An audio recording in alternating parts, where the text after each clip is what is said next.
और मैथमेटिकली इसको हम ऐसे लिखते हैं, सपोज करो ये है वेक्टर ए, इसको हमने वेक्टर बी से क्रॉस कराया है, तो जो रिजल्ट आएगा वो हो जाएगा A B sine theta n cap. अब देखिए ए क्या है आप जानते हैं अच्छी तरीके से, ए मैग्नीट्यूड है ना, ये मैग्नीट्यूड है किसका, ये वेक्टर ए का। बी क्या है, बी मैग्नीट्यूड है ये भी किसका, ये वेक्टर बी का। थीटा क्या है, थीटा है angle between vector A and vector B. हमें जो समझना है इसमें अच्छी तरीके से वो है ये एन कैप। तो एन कैप को सबसे पहले इतना याद रखो कि ये एक यूनिट वेक्टर है, ठीक, कैसा है, यूनिट वेक्टर। और यूनिट वेक्टर क्या होता था, यूनिट वेक्टर एक ऐसा वेक्टर होता था जिसका मैग्नीट्यूड 1 यूनिट हो। और दूसरी बात जो हमेशा याद रखना है वो ये है कि ये जो एन कैप है उस प्लेन के परपेंडिकुलर होगा जिसमें हमारे ये दोनों वेक्टर्स ए और बी लाई करते हैं। तो पहले हम ये लिख दें this is perpendicular to the plane, है ना, टू द प्लेन, कौन सा plane, containing vector A and vector B. अब देखो आगे बढ़े इससे पहले हम एक पॉइंट यहाँ लिखते हैं। अब पॉइंट ये है, देखिए ये कॉमन सेंस से निकला है। अगर मैं कहूँ कि एन कैप उस प्लेन के परपेंडिकुलर है जिसमें वेक्टर ए और वेक्टर बी लाई करते हैं, तो ऑब्वियस ही बात है कि एन कैप जो होगा ये वेक्टर ए के भी परपेंडिकुलर होगा और वेक्टर बी के भी परपेंडिकुलर होगा। तो ये बात हमको हमेशा अपने दिमाग में बिठा के रखना है और हमने यहाँ पर इसको लिख भी दिया है, देखिए, है ना, क्या लिखा है, वेक्टर ए एन कैप के perpendicular, vector B n cap के परपेंडिकुलर। थोड़ा सा इसको ढंग से मैं लिख दे रहा हूँ। अच्छा, ये देखिए ये क्या था, vector B perpendicular to vector n cap. तो इसका हम काफ़ी यूज करने वाले हैं। चलिए यहाँ तक तो क्लियर हो गया कि एन कैप एक यूनिट वेक्टर है और वो हमेशा उस प्लेन के परपेंडिकुलर होगा जिसमें वेक्टर ए और बी दोनों लाई करते हों। अब जरा एक चीज़ समझते हैं हम। चलिए हमने ये अपना वेक्टर ए ऐसे ड्रॉ कर दिया इसी बोर्ड के प्लेन में, और इसी बोर्ड के प्लेन में ये दूसरा वेक्टर भी ड्रॉ कर दिया। चलो तो क्या हो गए, ये दोनों वेक्टर इस प्लेन में लाई कर रहे हैं। अब सवाल ये उठता है कि इसके परपेंडिकुलर हमें दो डायरेक्शंस मिलेंगे, एक तो इधर की तरफ और एक अंदर की तरफ। तो इन दोनों में से कौन सा डायरेक्शन हम एन के लिए डिफाइन करेंगे, उसके लिए हमारे पास दो लॉज दिए हुए हैं। पहला लॉ है राइट हैंड थंब रूल और दूसरा है राइट हैंड स्क्रू रूल, है ना। पहला लॉ है राइट हैंड थंब रूल और दूसरा लॉ है right hand screw rule.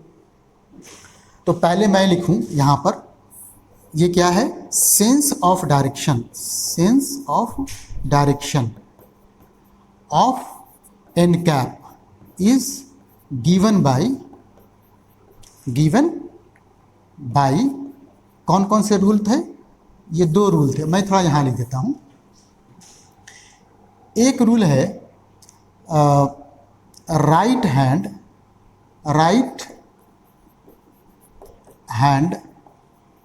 Thumb rule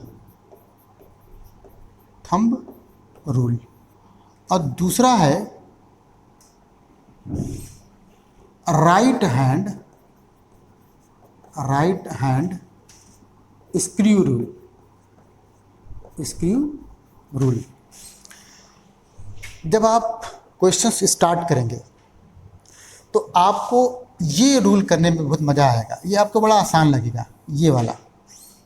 लेकिन याद रखिए कि जैसे जैसे कॉम्प्लिकेट क्वेश्चंस आपके पास आएंगे वैसे वैसे ये आपको धोखा देना स्टार्ट कर देगा। आपको हमेशा मुसीबत से उबारने वाला ये रूल है राइट हैंड स्क्रू रूल। तो हम रिकमेंड करेंगे आप इस रूल को हमेशा फॉलो करें। अब जरा समझते हैं कि ये दोनों रूल क्या हैं। तो सबसे पहले हम राइट हैंड थंब रूल समझेंगे, उसके बाद हम राइट हैंड स्क्रू रूल समझेंगे। चलिए एक काम करते हैं, हमने एक प्लेन ड्रॉ कर रखा है, ये देखिए ये प्लेन है मान लीजिए, है ना। थोड़ा बढ़िया ड्रॉ करते हैं इसको, थोड़ा बढ़िया ड्रॉ करते हैं। ये प्लेन है। इसी प्लेन में मेरे पास है एक वेक्टर ए और एक वेक्टर है ऐसे बी, ठीक है। इनके बीच का जो एंगल है, ये एंगल है थीटा, चलिए मान लेते हैं ऐसे थीटा दे रखा है। अब राइट हैंड थंब रूल ये कहता है कि अपने राइट हैंड के चारों उंगली को इसमें से जो पहले वेक्टर है ना, पहले जो लिखा है अपने वेक्टर, उसके अलोंग एक्सटेंड कीजिए। मतलब वेक्टर ए के अलोंग ऐसे स्टैंड कर दीजिए ऐसे, और स्टैंड करने के बाद इसको टर्न कीजिए थ्रू एंगल थीटा, मतलब थ्रू एंगल बिटवीन देम। किसकी तरफ? बी की तरफ। ए की तरफ रखा और बी की तरफ ऐसे एंगल थीटा के, है ना, अलोंग ऐसे टर्न किया हमने। तो जैसे ही हम ऐसा टर्न करेंगे, मेरा थंब जिधर पॉइंट करेगा वो एन कैप का डायरेक्शन हो जाएगा, राइट। तो हमने क्या कहा कि सबसे पहले अपने राइट हैंड के चारों उंगली को पहले वेक्टर के अलोंग आप एक्सटेंड कीजिए, और फिर उन चारों उंगली को through the angle theta between the vectors, है ना, बी की तरफ ऐसे टर्न कीजिए। तो ऐसा करने से आपका थंब जिधर पॉइंट करेगा, थंब इधर पॉइंट करेगा, ऑब्वियस सी बात है थंब इधर पॉइंट करेगा। तो ये है हमारा एन कैप का डायरेक्शन। अब जो दूसरा रूल है राइट हैंड स्क्रू रूल, उसमें हम क्या करते हैं कि पहले हम एक ऐसा स्क्रू लेते हैं जो राइट हैंडेड हो।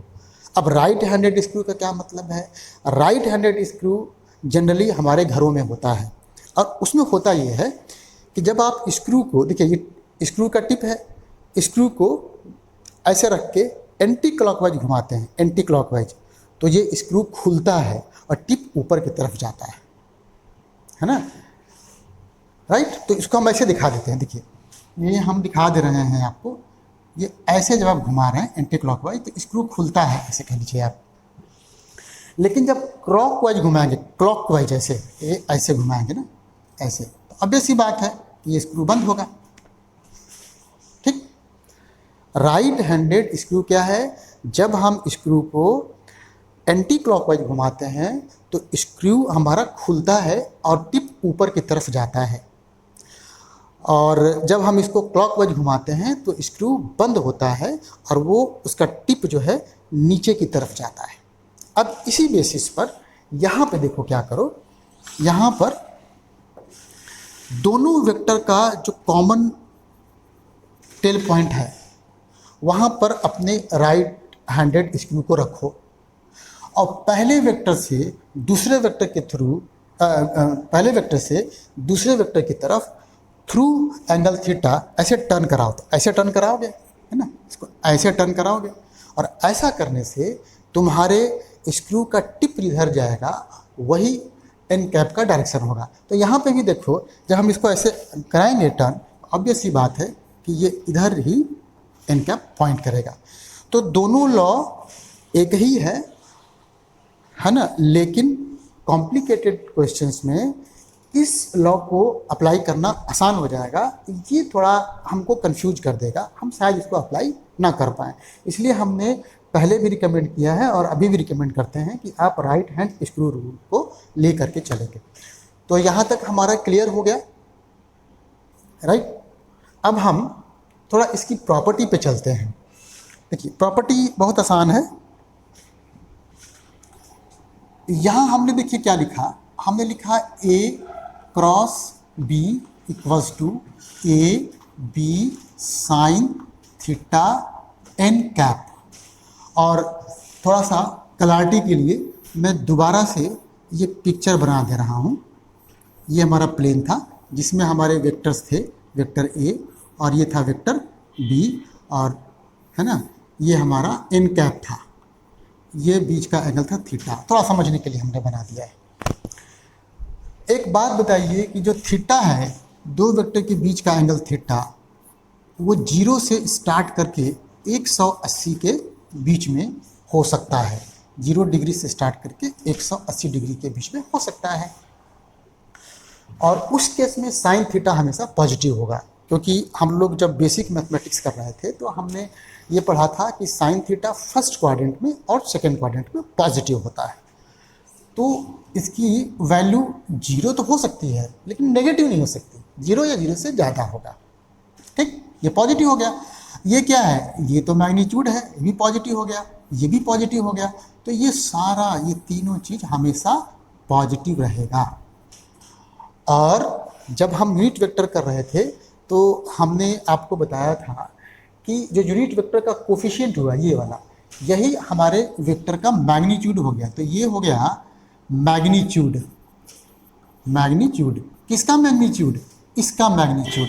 तो हम इसको ऐसे लिखेंगे, हम लिखेंगे ए क्रॉस बी का magnitude equals to A B sine theta. क्योंकि हमेशा पॉजिटिव रहना है तो कन्फ्यूजन यहाँ पे नहीं होना, बस कन्फ्यूजन मतलब यहाँ पर नहीं होगा। अच्छा, दूसरी बात यहाँ देखो, ये चीज़ हमको आप लोगों में से कोई भी जो थोड़ा पढ़ने में रुचि रखता हो वो बताएगा कि थीटा हमेशा 0 डिग्री से 180 डिग्री के बीच में ही क्यों होता है, इससे ज़्यादा क्यों नहीं हो सकता। अच्छा, अब दूसरी बात देखिए, इसमें एक दूसरी प्रॉपर्टी आएगी।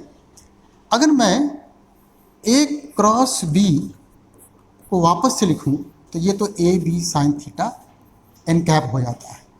मैं ऐसे कर दूं, मैंने क्या किया, ए बी साइन थीटा को तो ऐसे ही छोड़ दिया, यहाँ माइनस एन कैप कर दिया और यहाँ भी माइनस कर दिया, क्योंकि जब ब्रैकेट यहाँ ओपन करोगे तो माइनस माइनस प्लस हो जाएगा।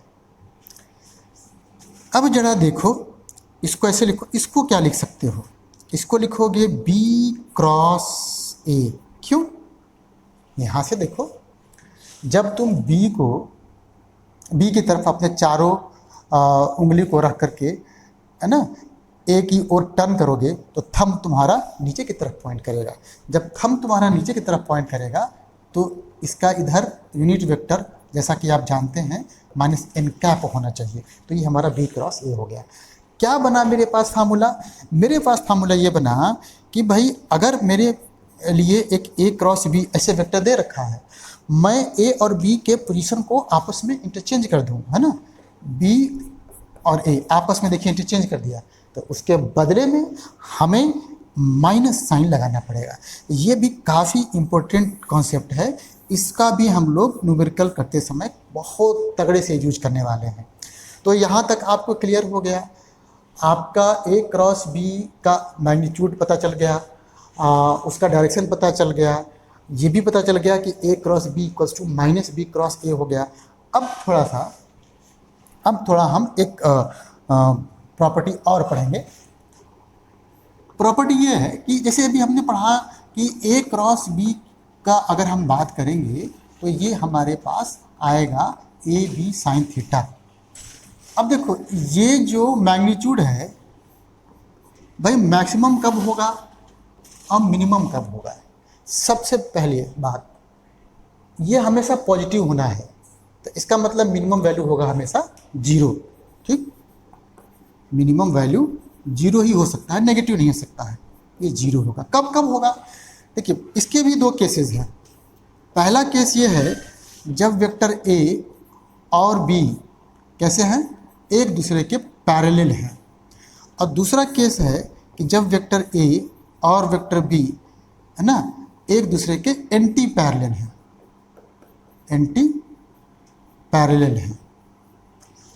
कैसे, जरा इसको देखो। पहले ये हमने बनाया वेक्टर ए और इसके पैरेलल बना दिया दूसरा वेक्टर बी, ऐसे।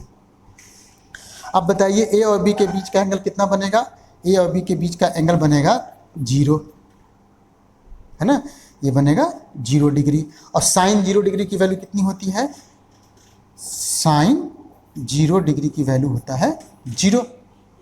यहाँ पे जब आप साइन का वैल्यू रखेंगे तो ये कंप्लीटली 0 हो जाएगा। अब यहाँ चले आइए, जब मैं एंटी पैरेलल की बात करता हूँ तो यहाँ पे अगर मैं वेक्टर ए ऐसे बनाऊँ तो मुझे वेक्टर बी इधर की तरफ बढ़ाना पड़ेगा। और यहाँ पे दोनों वेक्टर के बीच का एंगल हो जाएगा 180 डिग्री, और साइन 180 डिग्री का भी वैल्यू एक है ना, ए भी वैल्यू 0 होता है। तो दोनों केस में ये मैग्नीट्यूड इसका 0 हो जाएगा। चलिए इससे भी हम एक कॉन्सेप्ट निकालने वाले हैं, लेकिन फिलहाल हम थोड़ा आगे बढ़ते हैं। मैक्सिमम कब होगा सोचो, है ना, ये मैक्सिमम होगा कब? सीधी सी बात है, जब हमारा ये साइन थीटा की वैल्यू मैक्सिमम हो जाए तो मेरे क्रॉस प्रोडक्ट का मैग्नीट्यूड मैक्सिमम हो जाएगा। और इसका मैक्सिमम वैल्यू कितना होता है? इसका मैक्सिमम वैल्यू होता है 1। तो मैक्सिमम होने के लिए ज़रूरी है कि साइन थीटा जो है वो 1 हो जाए। और साइन थीटा 1 कब होता है? जब थीटा की वैल्यू कितना हो जाए? 90 डिग्री हो जाए। और उस केस में जो मेरा मैक्सिमम वैल्यू आएगा ए क्रॉस बी का, ये जो मैक्सिमम वैल्यू आएगा वो आएगा सिंपली ए बी, क्योंकि साइन थीटा तो अब आपका 1 के बराबर हो गया। ठीक है, यहाँ तक तो क्लियर हो गया। अब हम कह रहे थे कि इसमें से हम कुछ कॉन्सेप्ट निकालने वाले हैं। तो कॉन्सेप्ट देखो क्या है, कॉन्सेप्ट देखो क्या है कि यहाँ देखो हमने कहा कि ए क्रॉस बी है ना, मैग्नीट्यूड 0 हो जाएगा अगर ए और बी दोनों या तो एक दूसरे के पैरेलल हो या फिर एक दूसरे के एंटी पैरेलल हो। तो मैं इसको ऐसे लिखूं, ऐसे लिखूं। और इस केस में दिस इम्प्लाइज दैट, हाँ ये थोड़ा सा ये आपको बढ़िया से याद रखना है। This implies that B can be written as lambda vector A. ये देखो बहुत ही अच्छा कॉन्सेप्ट है। ये है इफ़ इतना देन इतना, ये भाई कॉन्सेप्ट है, इसको याद रखिएगा। न्यूमेरिकल सॉल्व करते समय ये बहुत काम आने वाला है। अगर इतने छोटे छोटे कॉन्सेप्ट्स आप बढ़िया से पकड़ लिए तो सारे क्वेश्चंस आपसे बिना किसी समस्या के आराम से हो जाएंगे। ठीक, अच्छा लेम्डा क्या है भाई? यहाँ पे लेम्डा एक स्केलर क्वांटिटी है। ये पॉजिटिव हो सकता है, ये नेगेटिव हो सकता है। जब ये पॉजिटिव हो गया तो ए और बी दोनों कैसे हो जाएंगे? पैरेलल हो जाएंगे। और जब ये नेगेटिव हो गया तो ए और बी कैसे हो जाएंगे? ये एंटी पैरेलल हो जाएंगे, है ना, क्योंकि साइन देखो यहाँ माइनस में हो जाएगा, यहाँ प्लस में हो जाएगा। तो ये बात हमारे लिए यहाँ पे क्लियर हो गया। अब हम लोग चलते हैं, थोड़ा सा एक और पॉइंट है, इसके बाद हम लोग प्रॉब्लम करने के कंडीशन में आ जाएंगे।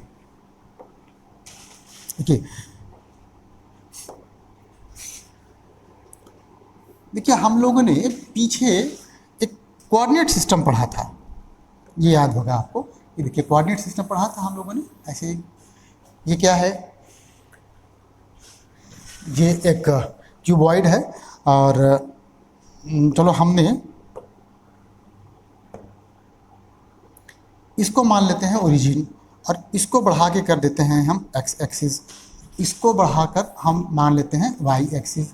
इसको बढ़ा दिए और हम मान लिए इसको जेड एक्सिस। अच्छा, हम लोग यहाँ पे एक कोऑर्डिनेट सिस्टम सेटअप कर दिए, और ये राइट हैंडेड कोऑर्डिनेट सिस्टम है जो कि हमको हमेशा राइट हैंडेड कोऑर्डिनेट सिस्टम ही पढ़ना है।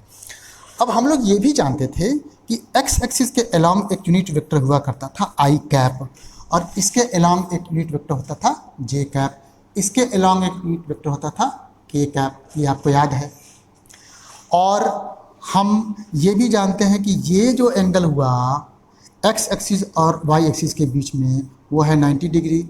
सिमिलरली वाई एक्सिस और जेड एक्सिस के बीच में एंगल जो है वो भी 90 डिग्री है, और ये भी जो है ना, एक्स और जेड के बीच का एंगल है वो भी 90 डिग्री है। अब जरा हमको बताइए आप, पहला पॉइंट आई क्रॉस आई कितना हो जाएगा? अरे भाई आई खुद के पैरेलल होगा, क्योंकि मैं आई यहाँ बनाया हूँ तो एक और आई ऐसे बना सकता हूँ ना, एक और आई जो है ऐसे बना सकता हूँ इसके पैरेलल। तो इनके बीच का एंगल 0 हो जाएगा। और हम पढ़े हैं कि जब दो वेक्टर जिनके बीच का एंगल 0 है तो उनका क्रॉस प्रोडक्ट 0 हो जाएगा। तो ये देखिए 0 हो जाएगा, ये ऐसे लिखिएगा। यहाँ देखो लगाना है ये वेक्टर का साइन, क्योंकि इधर वेक्टर है और यहाँ आप केवल 0 लिख देंगे तो गलत हो जाएगा, इधर स्केलर हो जाएगा, इधर वेक्टर हो जाएगा। इसी तरीके से आपका j क्रॉस j ये कितना हो गया, ये भी 0 हो गया। ये k क्रॉस k ये कितना हो गया, ये भी 0 हो गया। अब चले आते हैं दूसरी बात पर। अगर मैं कहूँ i क्रॉस j कितना हो जाएगा भाई, तो सोचो देखो, i क्रॉस j, पहली बात तो मैं ऐसे कहूँगा i का मैग्नीट्यूड 1 होता है, j का मैग्नीट्यूड 1 होता है, और इनके बीच का एंगल है, इनके बीच का एंगल है 90 डिग्री। तो है ना, इनके बीच का एंगल है 90 डिग्री, तो साइन 90 डिग्री ऐसे लिखता हूँ मैं। अब जो यूनिट वेक्टर है, जो यूनिट वेक्टर है जो उस प्लेन के परपेंडिकुलर है जिसमें i और j लाई करते हैं, ऑब्वियस सी बात है, देखो वो या तो इस डायरेक्शन में होगा या तो इस डायरेक्शन में होगा। अब इन दोनों में से मुझे डायरेक्शन चुनना है, तो मेरे पास तो भाई 2 लॉ है, एक है राइट हैंड थंब रूल और दूसरा है राइट हैंड स्क्रू रूल। तो मैं दोनों में से कोई सा भी लॉ लगा सकता हूँ, यहाँ तो दोनों ही आसान है। तो मैंने क्या किया, राइट हैंड स्क्रू रूल लगाया, क्योंकि हमने आपको रिकमेंड किया था उसको लगाने के लिए। तो देखिए क्या कर रहे हैं हम, पहले क्या है वेक्टर i, बाद में क्या है j, हम दोनों के कॉमन टेल पॉइंट पर यहाँ पे ऐसे अपने राइट हैंड स्क्रू को रख रहे हैं। इसको हम किसका क्या लिख सकते हैं अगर ये दूर है तो। और जब हम i से j की तरफ इसको घुमाएंगे तो देखिए ये ऊपर की तरफ जाएगा। इसका मतलब ये हो गया कि मैं यहाँ पर यूनिट वेक्टर ऐसे k कैप लिख दूँ। अब सोचो साइन 90 अभी पढ़े हो 1, तो ये हो जाएगा k कैप, कितना हो गया, i cross j equals to k cap. ये हमारे पास एक फार्मूला बन गया। मैं इसी फंडे को आगे लगाऊं तो मुझे मिलेगा j cross k equals to I cap, तीसरा मिलेगा k cross i equals to j cap. अब आप कहेंगे कि ये तो बड़ा भारी बात है, इसको याद करने के लिए हम क्या करें। तो एक तरीका है आपको याद करने के लिए, आप बनाइए चुपचाप से एक छोटा सा ऐसे सर्कल, यहाँ बना दीजिए i कैप, यहाँ बना दीजिए j कैप, और यहाँ बना दीजिए k कैप, है ना। और थोड़ा सा इसको ढंग से लिखिए, हमारा राइटिंग भाई ऐसे ही है, तो इसके लिए हाँ j कैप हो गया। यहाँ देखो i क्रॉस j मतलब i से चलिए और j तक पहुँचिए ऐसे। जब यहाँ से चल के यहाँ तक पहुँचेंगे तो आपको क्या दिखाई देगा, बिल्कुल खुला खुला k। तो इसको भी थोड़ा बढ़िया से लिखो यार। तो ये हो गया हमारा k। या देखिए j से मैं k की तरफ चलूँ, देखिए j से k की तरफ चलूँ तो क्या बच जाएगा, i लिख दिया मैंने। k से i की तरफ चलूँ क्या बचेगा, j लिख दिया मैंने।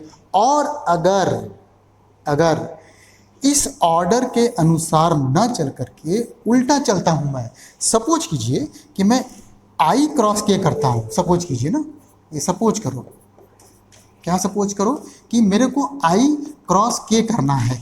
i क्रॉस k करेंगे ना तो ऐसे जा रहे हैं, बचेगा तो j, लिखेंगे जरूर यहाँ पे j, लेकिन चूंकि डायरेक्शन हमारा बदल गया है, जो हम ABCD पढ़ते हैं तो उसमें i j के ऐसे चलते हैं, अब हम उल्टा चलने लगे तो यहाँ पर आप माइनस का साइन लगा देंगे। हर बार ऐसे ही आप काम करेंगे तो ये आपका ढंग से, है ना, याद हो जाएगा, कोई दिक्कत नहीं पड़ेगी इसमें। चलो अब हम लोगों ने बेसिक सा वो फार्मूला जो है पढ़ लिया। अब हम कुछ क्वेश्चंस करेंगे। पहले हम करेंगे फार्मूला बेस्ड क्वेश्चन, उसके बाद हम कॉन्सेप्ट डेवलप करेंगे, और उस कॉन्सेप्ट के बेसिस पे जितने भी पॉसिबल क्वेश्चंस हैं वो हम करने जा रहे हैं। तो पहला है formula based question. Formula based problem कह लीजिए आप।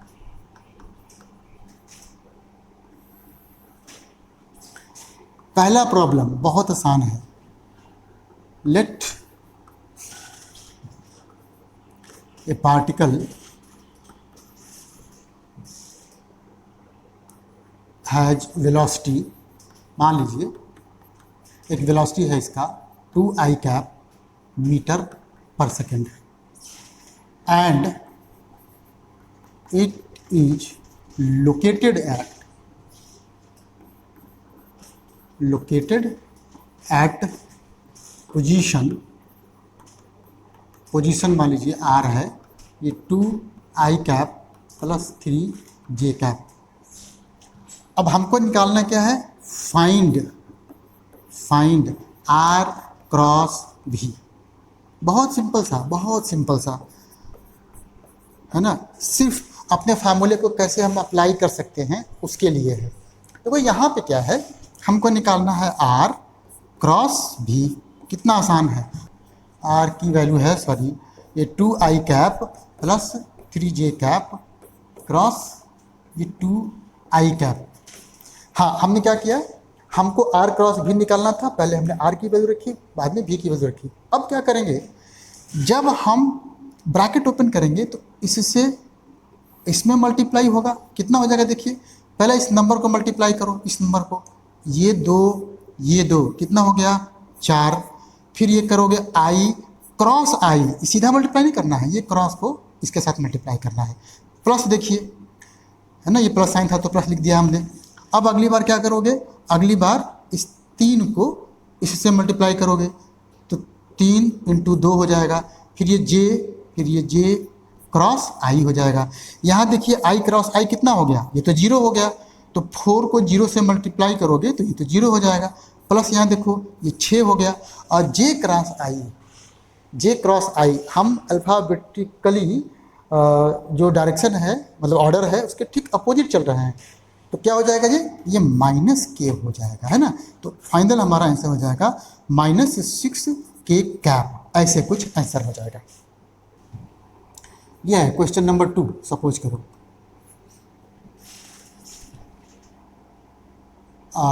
लेट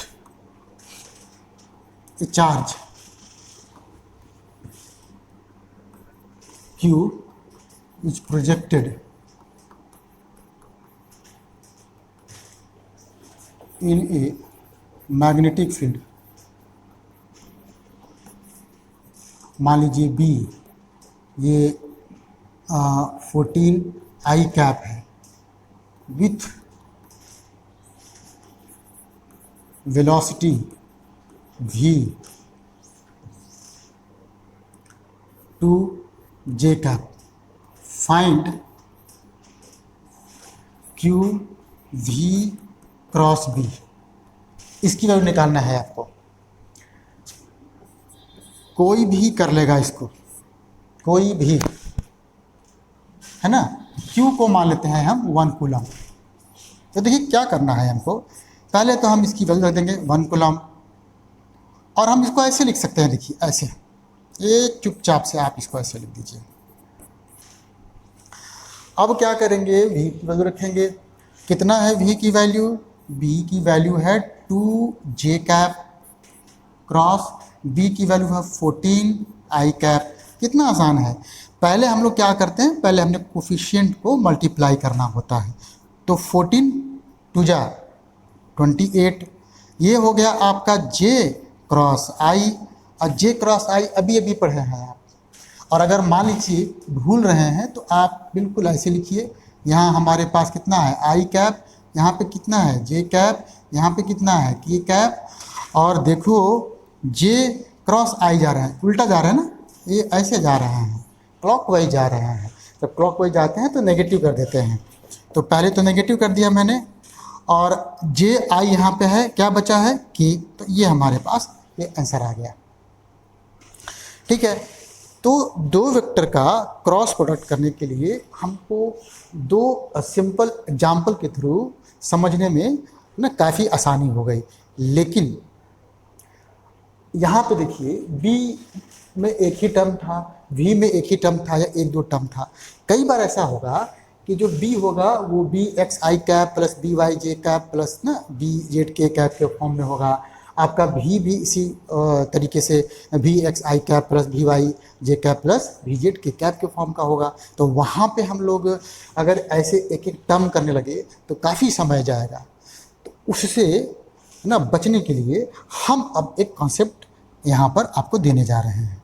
तो ये नोट करो, कॉन्सेप्ट नंबर 1, कॉन्सेप्ट नंबर 1 इसका ये कॉन्सेप्ट क्या कहता है, ये कहता है कि अगर मेरे पास एक वेक्टर है a जो a x i cap plus a y j cap plus a z k cap के फॉर्म का दिया हुआ है, और दूसरा वेक्टर है, ये भी दिया है बी एक्स आई कैप प्लस बी वाई जे कैप प्लस बी जेड के कैप। तो एक ए क्रॉस बी के लिए हमारे पास एक फार्मूला बनता है मैथ से, उसके लिए हम पहले ये ऐसे लाइन ड्रॉ कर देंगे। इसको बोलते हैं डिटर्मिनेंट, लेकिन पढ़ना नहीं है आपको, सिर्फ यहाँ पर है ना, सिर्फ यहाँ पर कैसे अप्लाई करते हैं इस रूल को ये देखना है। तो यहाँ देखो आई कैप को मैंने लिख दिया, यहाँ पे जे कैप लिख दिया, यहाँ पे के कैप लिख दिया, यहाँ तक तो कोई भी कर सकता है। अब क्या करना है, अब देखो जो पहले वेक्टर लिखे हुए ये वाला वेक्टर, इसके आई के कोफिशिएंट को इस आई के ठीक नीचे लिखो ए ऐसे, इसके जे के कोफिशिएंट को यहाँ लिखो, के कोफिशिएंट को ए यहाँ लिख दो।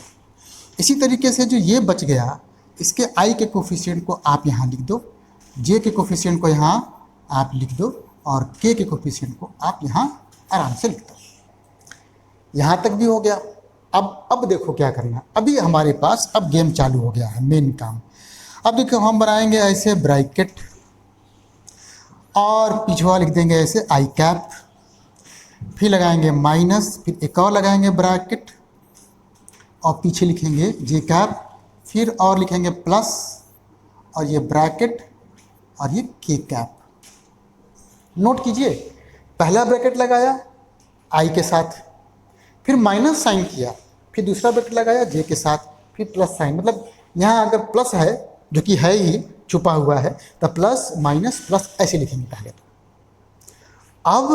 अब देखो यहाँ ये स्टेप बहुत इंपॉर्टेंट है, बहुत मिस होता है, बहुत गलतियाँ होती हैं, तो यहाँ ध्यान से देखना है। अब आई के आगे जो ब्रैकेट है, इसमें जो भी लिखेंगे उससे पहले मेंटली हम उस रो को काट देंगे जिसमें आई है और उस कॉलम को भी काट देंगे जिसमें आई है। माने ये कट जाएगा, ये कट जाएगा मेंटली, सचमुच में नहीं। तो क्या बचेगा आपका A y A z, B y B Z.